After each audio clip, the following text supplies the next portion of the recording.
Әнші Мадина Ералиеваның естелігінен. Жалғыз ұлымның әкесі белгілі театр режиссері Болат Атабаев. Ол да өзім сияқты өнер адамы. Кебенек киген арулар, Естайдың қорланы тағы да басқа сахналық қойылымдар Болатқа үлкен табыс әкелді.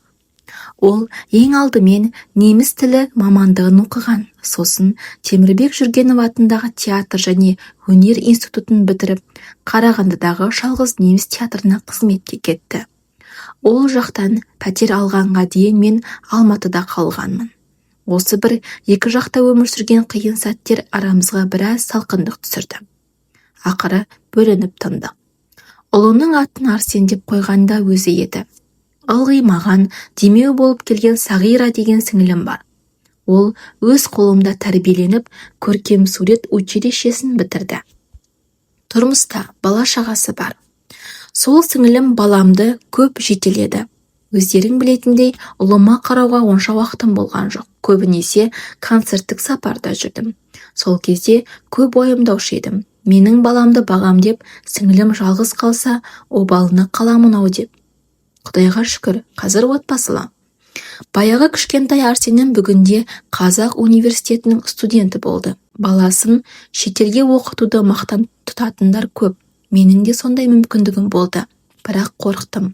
Біріншіден, ол жақтың тұрмысы, тіршілігі, дүниетанымы басқа. Балам жатбауыр болып кетуі мүмкін.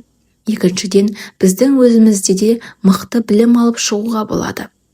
Оның үстіне ұлым грантпен оқуға түсті. Қаражат тапшылығынан емес, ұлыма қатаң талап қойғандықтан. Ақшаға сенбей, өз біліміне сеніп оқысын дедім. Арсен өзім сияқты автокөлік айдайды.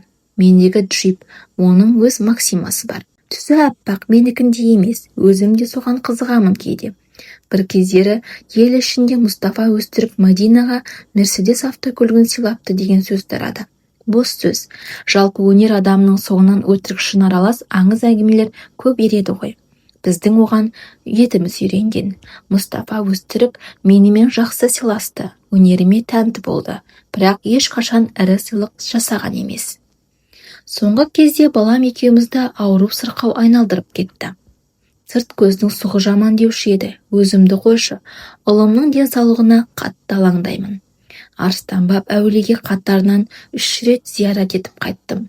Баланың үстін қаптаған көз шара. Кейде қатты шаршаймын, тіпті жай адамдар түгілі туған туыс, жора жолдастан да басымды алып қашамын. Депрессия деуші еді. Сол қазір менің басымда бар. Мен өзімді алтын торға қамалған құстай сезінетін сәттерім де бар. Сондай сәтте машинаға отырып алып тауға, табиғатқа кетемін. Тау үшін күңірентіп ән саламын, айқайлап. Алас тұрған көңілім өз арнасына қайта түскендей болады. Сосын бойымдағы артық энергияны сыртқа шығарып тастап, жеңілдеп үйіме қайтамын.